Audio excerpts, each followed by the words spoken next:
course, following on from that education process, we were all sent to different hospitals around New Zealand, and I ended up in New Plymouth, where I'd originally lived, and was there on working within the hospital system, again with all females, and yeah, it was fun.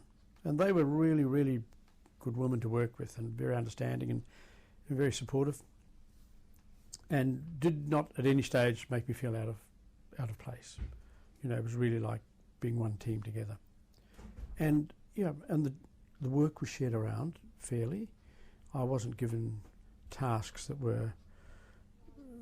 the girls didn't want to do, and that I respected that part. So after a period of some 18 months there, I was talking to Robin McKenzie, whom I'd met before when I was in Wellington, and I was playing rugby in Wellington when I was doing my last year as a student. And I met Robin on a number of occasions, who was a personal friend of one of my flatmates.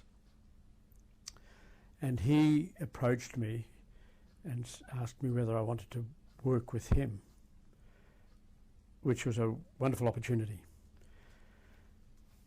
In the ensuing, I suppose, 2 or 3 weeks, he rang me back again and said, "Brian, there's a wonderful opportunity to go into practice by yourself if you feel you're competent to do it."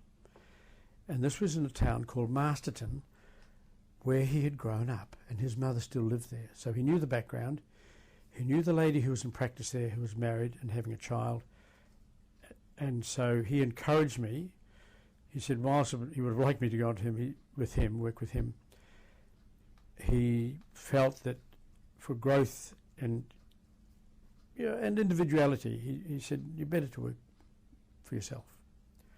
So after that 18 to 20 months within the hospital period, I went and worked there, and of course then had constant contact with he and Brian Mulligan and Keith Ritson, and a number of other guys, and their names just elude me at the moment, where we would have clinical evenings, I'd say a bi-monthly basis.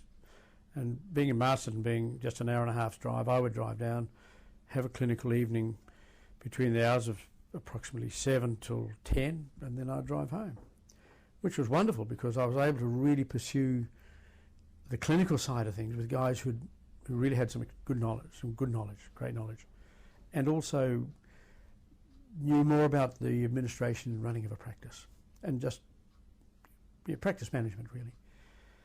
And then of course they were the motivators in bringing some of the other educated teachers from around the world out to run clinical programs in New Zealand, which was amazing when I found you could be exposed to people like Stoddart, James Syriacs. Of course, Dan Paris came out and ran a couple of weeks program up in Hamilton, which was really, really worthwhile. I think we were very fortunate. Greg Reeve was another who came for a short period of time. These were innovators in the world, particularly as far as manual therapy was concerned. Later on, we had Janda and Carlton Bourne and fellows who had world experience. And that continued whilst I was in practice there for the 10 years. And I suppose in reality that was the groundwork for my future work. And if I could talk a little bit about my practice in Masterton, there was no other physiotherapist, as you said, in those days for 50 miles. The nearest to me would have been in Upper Hutt and Palmerston North.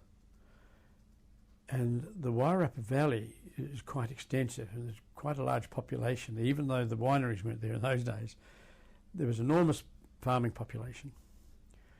And so for 10 years, with the help of my wife, who had been a sister in the hospital where I'd worked and subsequently married, she and I virtually ran this one-person practice.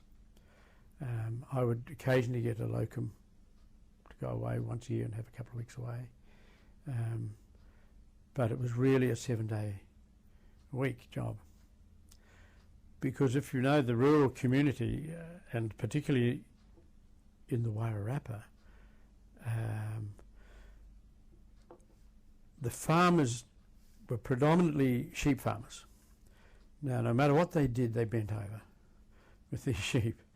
And of course, there was always the urgent call. Somebody was doing something to assist the sheep before the shearers were coming on Monday, and whether they were tidying up the sheep prior to the shearing. Back injuries were very common, and indeed those were frequent attendees.